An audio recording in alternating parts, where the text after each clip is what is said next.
At ako, estudyante, madalas nagagalit kayo kapag di kami active sa klase. Papagalitan nyo kami kapag late at absent. Bakit lahat ba ng guro naranasan mag-working student?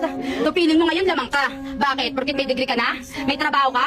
Bakit porkit nagtuturo ka? Lahat alam mo na? Ba't ganyan kayong mga guro? Nilevel niyo yung utak ng estudyante sa utak na meron kayo.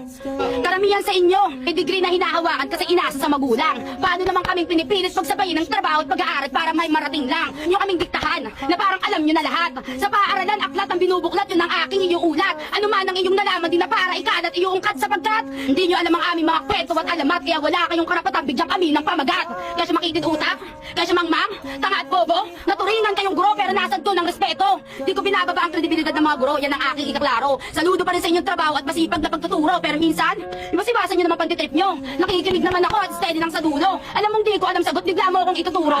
Dapat talaga may rules para sa mga mag-aaral na di pwedeng tawagin ng di nagtataas ng kamay. Common sense naman, di na nga nagtaas kamay, matik di pa nila aral. Alam namin pag-aaral ay importante pero wag nyo naman kaming gawing robot sa klase.